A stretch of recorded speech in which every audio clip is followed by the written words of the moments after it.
Monday, everybody. It's Jim, it's Sean, and we are here to talk soccer. And Amadeus may be here, so we hold out hope.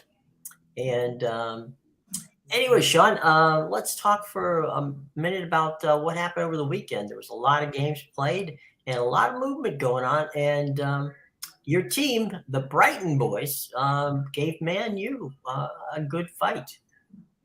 Yeah, look, they're a very good team. I said, You've been high on them all year. yeah, they're very good. And to be honest, I hope they win every other game they play this year, except for when they play Manchester United again on I believe it's the May 3rd, I think it's 2 weeks. May 4th. Yeah, Thursday, May 4th. Mhm. As long as they don't win that game, Mhm. they're good. Their midfield is really good. They're going to get, I think, if they get Europa League, they have a chance to keep some of the players, but they're so good Mhm. at scouting. They'll bring players in, but they're not going to be, they have players on that team, Alexis McAllister, Mhm. Moises Caicedo, who Manchester United could have him for £5 million. It's Mhm. a joke they didn't sign him. Evan Ferguson, Matoma, who got locked up yesterday, Mhm. locked down. Those players won't be there for long. They're really, really good, but they'll rebuild. I mean, their scouting is unbelievable. They'll use, Caicedo, they'll get 100 million for. McAllister, they got 50 million for. I can't imagine both of them going, but they could. I mean, you get 150 million for those two. You can go out and buy, five $30 million players, which they do really well, and could be better. Especially if they keep Ferguson. Ferguson probably stays for another year or two, then they'll leave. But So they're kind of like the Tampa Bay Rays of soccer. it just depends because but like, if they. I mean, look, if they could finish fourth somehow, I mean, I don't think they will, but like if they could finish if they could get into Europe, Mhm. they could keep some of those players. McAllister has already said he wants to leave. He's a World Cup winner, blah, blah, blah. Sure. Caicedo, I think he's unbelievable. He might go. Arsenal wanted him in the winter, and they said no. But Mhm. yeah, they're good. They're really, really good at scouting and developing, just like the Rays. And Mhm. they're the opposite of some of these other teams. Mhm. Yeah, right now, I mean, they're out of the FA Cup and penalties. They're in eighth, but they have 3 games at hand on Tottenham, and they're only 4 points behind. I just talked to Paul about this. I think it's going to be City 1, Arsenal 2. Mhm. I think probably Newcastle finishes just ahead of Manchester United, but it's going to be close. But they'll be 3-4. I think Liverpool might get 5th. I think Villa or Brighton gets 6th. And I think whoever doesn't get 6th gets 7th. I would say Brighton gets 6th and Villa gets 7th. So right now, Tottenham, who was fighting for all that stuff all years, I have them outside of Europe in 8th. They're in free fall. They just fired their second manager in a month. They fired their interim manager, which is almost impossible to do. It's almost impossible to get fired Mhm. interim manager, but they did. It's almost impossible. They were able to make it work. Huh? So, Yep. what other games over the weekend did you feel have some impact? In the Premier League, it was Newcastle, Mhm. 5-0 after 21 minutes. I knew that was happening. I didn't know it was going to be like that, but I just thought Newcastle was going to beat Spurs. Spurs are done. Mhm. Ryan Mason, if he comes in and he keeps them in Europe somehow, I mean, he should get the permanent job. He's not going to, but nobody really wants that job. If they finish 7th or 8th, I think there's going to be Harry Kane will leave. They'll lose a lot of players, but they'll lose the management. Fans are fed up. It's just a mess, and that you won't see them competing for a while. I think they'll be 7th, 8th, 9th kind of team for a long time. But that game, I thought West Ham was pretty impressive against Bournemouth. When you look at the table now, West Ham probably stays up. They're on 34 points with 31 matches played, so they'll find 3 points. I mean, they'll finish with 40 something points after kind of struggling all year. And they only have a -8 goal difference. They're too good to be where they were. So, and they could win a European trophy. So, Wolves safe, Bournemouth safe. Leeds blew it. I think Leeds had a chance there to pick up a huge result, and they didn't.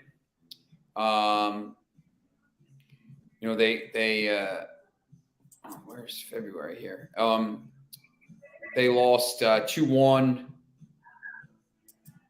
to Fulham. Fulham scored a late goal, and I think I think Leeds is going to end up going down. I think Everton has a brutal schedule. I think Everton goes down. They had a chance this weekend too. They drew 0-0. They picked up a point, but you can't pick up points now. Leicester had a big win. They'll probably stay up with their schedule. But some of these teams now have the next 2 games to really get to like 35, 36, 37 points. And if they do that, they'll stay up. If they don't, they won't. I think it's down to Leeds, Everton, Nottingham Forest, and Southampton, who really, once again, they should have won. They're up 3-1 in the 88th minute, and they let Arsenal tie it up. So I think Nottingham Forest might be able to find enough wins here. I think they stay up by a point or something like that. I think Leeds goes down. I think Everton goes down. I think Southampton goes down. What goes on this week from standpoint of there's a lot of action? Yeah. Critical games this week. Give us a couple of ones that you feel we got to pay attention to. So Tuesday, the big game is Leeds Leicester, 100%. Wolves Crystal Palace is. I think both those teams are safe, so I think they'll be all right. But I think Leeds Leicester. I mean, if one of those teams can win that game, it's a huge momentum. If Leicester wins, it's 2 in a row. I think they'll be safe. I think Leicester wins it. They're a better team. That's Tuesday. Wednesday is Manchester City Arsenal, biggest game of the year, Premier League title game if there is one. If Arsenal wins at City, I think they might have enough to hold on. They still could bottle it, but they score goals, they just can't defend, and that's not good against Manchester City. Nottingham Forest plays Brighton at home. Forest has a chance there. I don't think they'll win. I think Brighton wins that. Chelsea, Brentford, who cares? West Ham, Liverpool. It's a big match for West Ham at home. It's a big match for Liverpool to try to kind of climb up the table. But, the only game to watch is City and Arsenal, really. Thursday, Everton, Newcastle. Newcastle wins that probably pretty easily. Although sometimes you have a tendency to maybe slip up after that game. 6-1. Southampton plays Bournemouth. I mean, Southampton has to win that game if they have any chance. We said it 50 times this year, but they keep not winning. So, and then Spurs, Manchester United, the last game of the week, is clearly the biggest of the day. Manchester United, if they win that, they go 9 points clear of Spurs with two matches in hand. They will finish, in the top 4, or they will knock Spurs out. So that's the midweek games. So let me. It's also here. The NFL draft is big. Is the NFL draft big on wagering? I think so. I think I saw some names that were like, potential first round draft pick, and they're more prop betting than they are actual, the. Yeah, I mean Bryce Young is minus 1,600 right now to get there. There were some other, I saw some other ones, but I don't know. I mean, it seems weird because these teams, it's I don't know, like there could be inside information. I never understand it. It's not like an event, like No. It's not like a game. This whole thing came about in '79 when Chris Berman went to Scotty Connell, who was one of the architects of ESPN, and said, "How about we do the NFL draft?" And he goes, "I didn't even know the NFL had a draft. Where is it? What are you talking about?" And he said, "Well, it's at the Waldorf Astoria ballroom in New York. We just send cameras down there and do it." And he goes, "We can't afford to do NFL stuff." He goes, "Well, let me just go back and see." So literally, Chris spent time badgering then Pete Rozelle, and Rozelle said, "Yeah, fine. If you want to do it, do it." And so ESPN did it, and then now it's a 4-day event, and in prime time on Thursday and Friday, and then Saturday all day is finishing it up. Watching people who are doing nothing, and wondering what it's all about has never been anything I could understand, but it has become a phenomenon. Is there anything? Is it fair to say? Is the transfer portal kind of like the NFL draft? Is that kind of the way it works? The transfer portal to me is like, you're talking about that for college. Oh, I'm sorry. I apologize. Transfer window. Transfer window, not portal. I mean, kind of, but it's just so long. I mean, it's in the summer, it's basically 2 months long. So it's not, yeah, you can't. The final day, is a little crazy. Mm-hmm. I'm trying to think when I think it opens not long after the season, right? Yeah. Last summer, the transfer window opened on 10th of June. We're only allowed to complete domestic transfers for the first 20 days. International transfers open usually July 1st. Mm-hmm. When is the next transfer window? Let's see. It's going to be around June 10th ish, and then you could do deals with teams in the country, and then it's going to be international. So it's 2 months. I mean, it's just crazy. But this year it's going to be interesting because Newcastle is going to be in the Champions League, so but teams are already working on deals. That's the thing. So they're already working on stuff. So, but it's more of like a 2 month thing, and you just process. Yeah.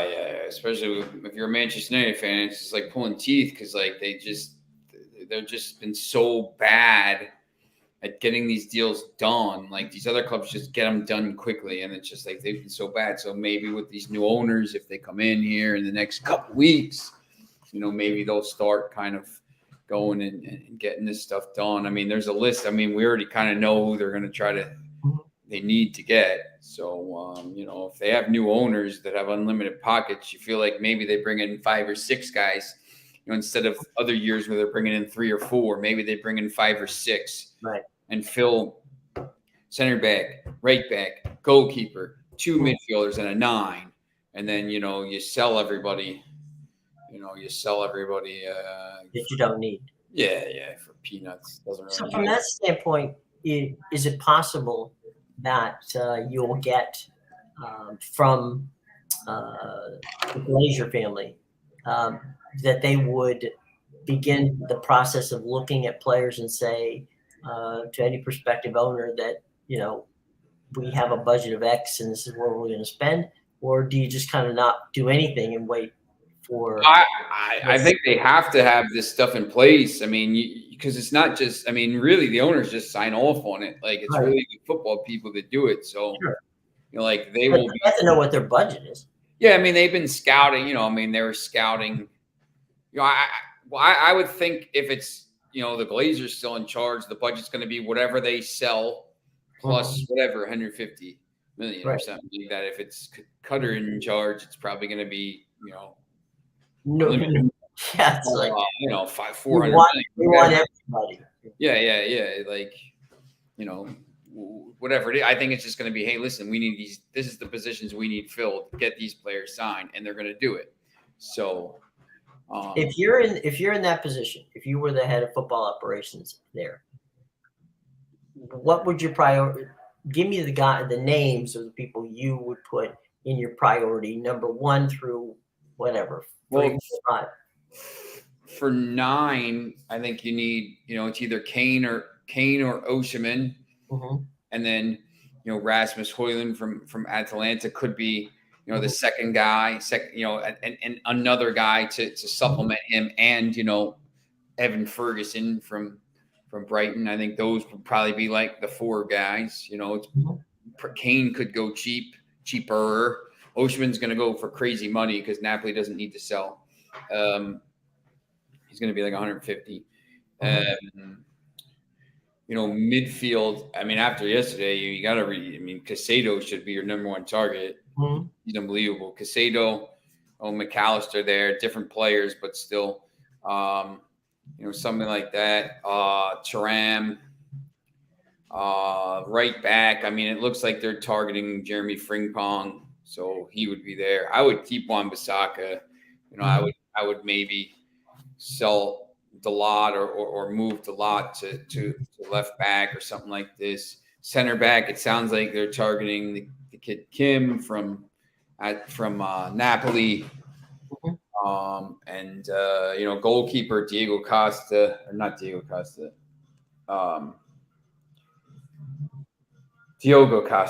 from Porto. Looks like they were scouting him heavily, and then the kid from the goalkeeper from Georgia. I forget his name. Really long. It's not Bryce Young. We know that. Different Georgia. No. That's Stedman. Georgie Mamardashvili, the Valencia keeper. He's 22. He's a monster. To be honest, I mean, both of them are young. I mean, he's 6'6". He would be really, really good. He's going to come to one of the Premier League teams. He's going to be a little cheaper than Costa is. So, but yeah, that's kind of who I would be targeting there. Okay. And so where do we go from here? We got who's going to be the most active, do you think? Do you think that Chelsea, I guess. I don't even know. I mean, Chelsea's going to have to sell. I mean, you can just see what they did. Right. I mean, it's Chelsea. Arsenal finally has money now. They're going to be in the Champions League. I mean, they're going to spend some money and strengthen. Newcastle, of course, the richest team in the world. They're going to strengthen. Manchester United is going to be crazy active. Tottenham could be the other way. They might have to find bargains at that point if they're not in the Champions League. Aston Villa, I mean, the Premier League teams are all going to be pretty active. You'd think Brighton, if they sell, Liverpool, might be a little more limited, but they don't need they need to replay. They need to kind of refresh the team and they're really getting old, but I don't know if they're going to have the money available to do it. And then those teams in the middle, Palace, and they'll bring players in and on the cheap, and they'll get some players on loan, and they'll if I was a team, Fulham, Brentford, Crystal Palace, West Ham, Wolves, What I would be doing is, I would be going to a team like Manchester United and saying, we want to take, I don't know, Harry Maguire, Dalot, Malacia,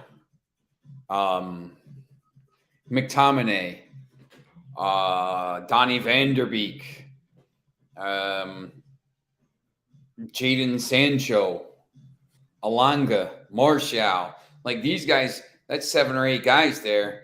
Like they're Premier League kind of guys. They're just not good enough for us.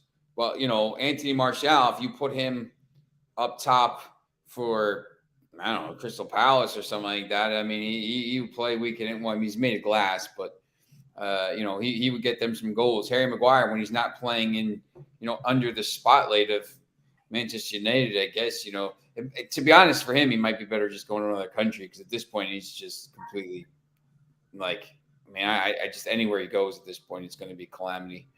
But if I was those teams, I would be coming to them, Fred, and say, listen, man, let me get this guy for $25 million, and Brandon Williams. There's about 10 or 11 players. I mean, you could probably get, and United would raise about 200 million, maybe a little more, and that 200 goes right towards player sales or player buying on top of whatever. So now if you have 300 million to spend or whatever, and they don't have financial fair play issues at that point, right? So there's 500 million to spend, and it's really only 300 out of your pocket. That's it's 300 million out of their pocket, which was never it was never coming out of the Glazers' pocket. So like that. Right. So you end up getting a better off deal. You make a deal that gets you more players, but keeps you cash. You don't get cash poor. Yeah, well, yeah. I mean, they're like over $1 billion in debt, but like, I mean, that's a crazy thing. Like at this point, like people are saying like they might stay, and I'm just like, listen, like they would need like $2 billion just to pay just to get to like it's going to cost like. Anybody that's going to take this team over has the debt, mm-hmm. Who knows what happens with that.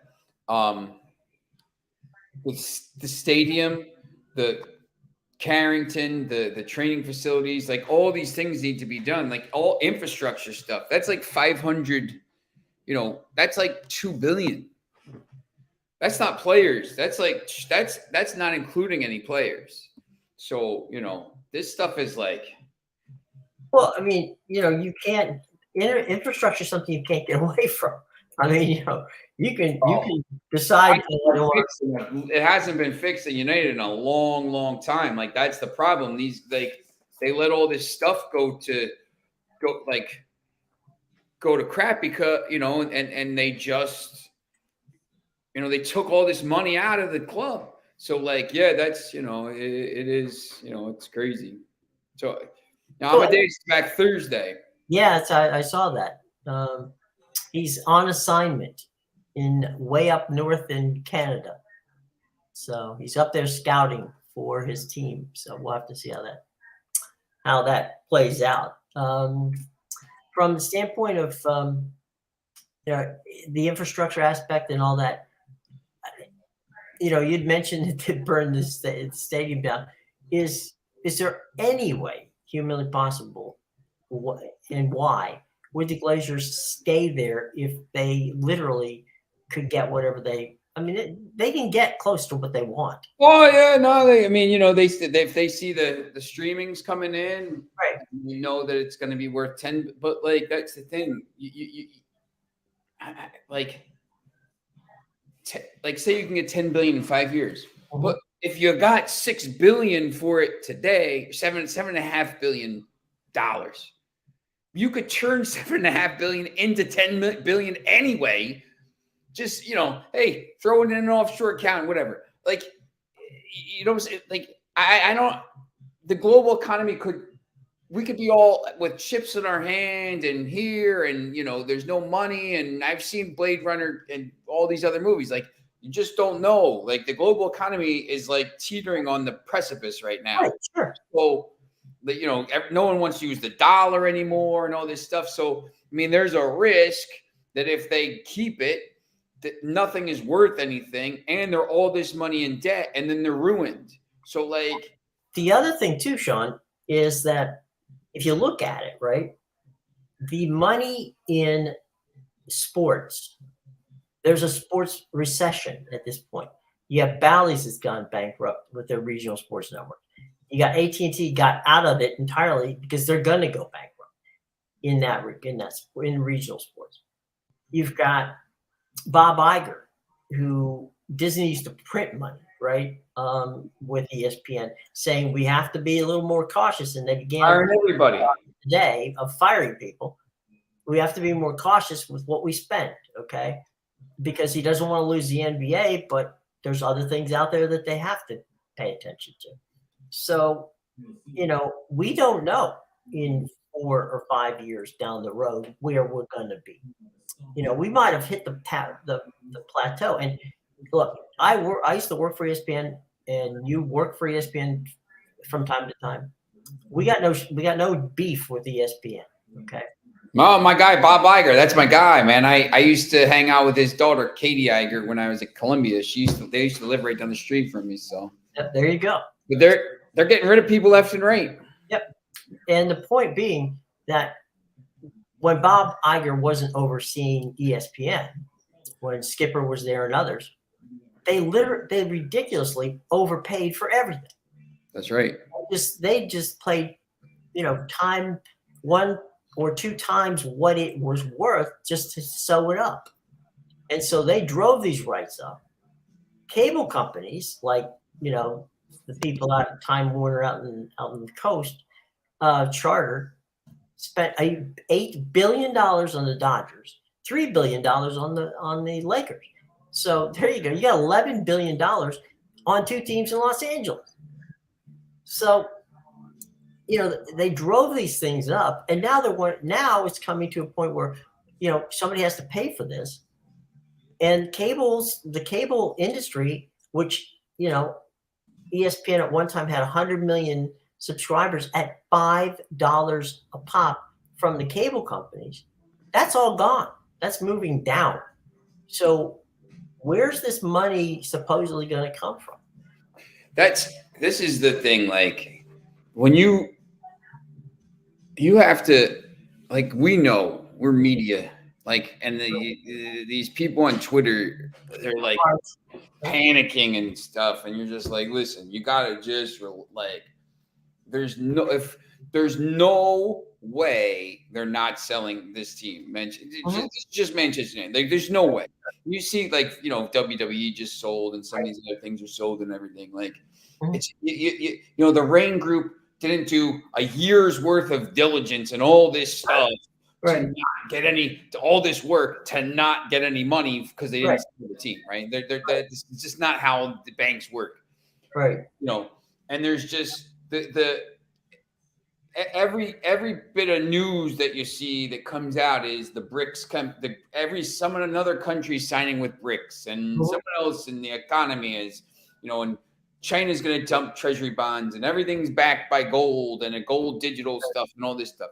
Not to get into all the economic stuff, but like, there's no aspect. Yeah.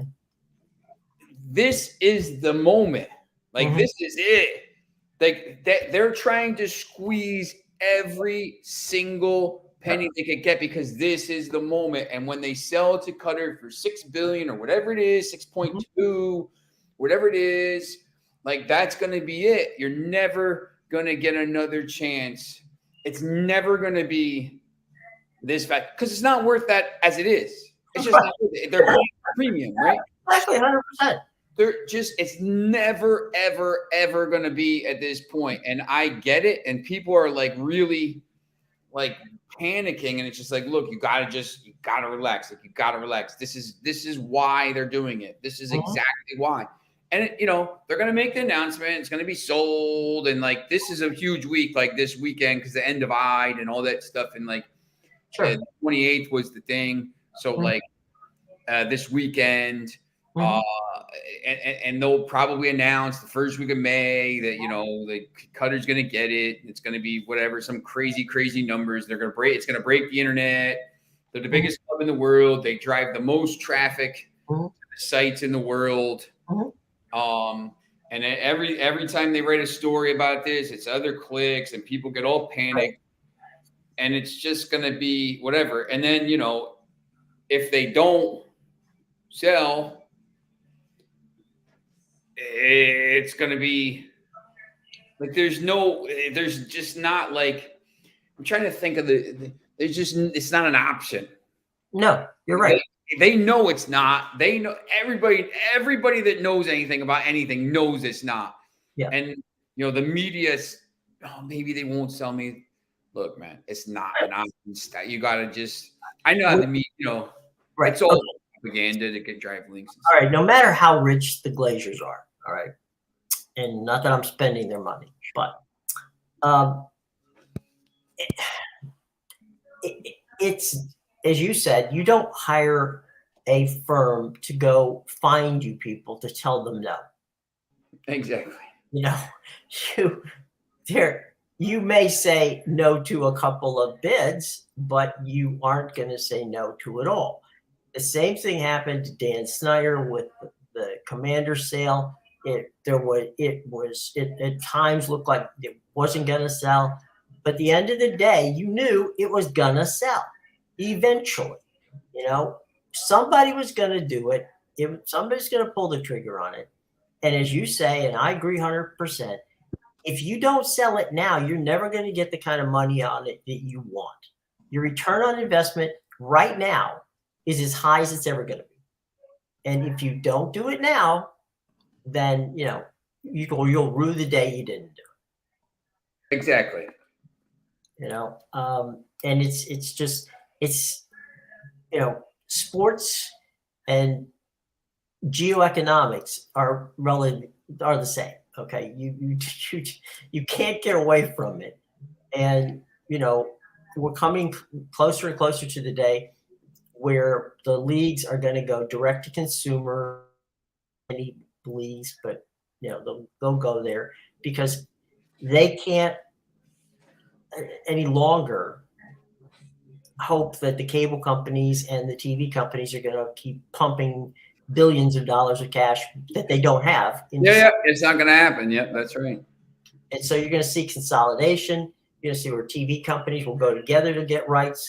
Just like the template for that is CBS and what is now was Turner, but it's now Warner, Discovery, where they went together on the rights for the NCAA basketball tournament.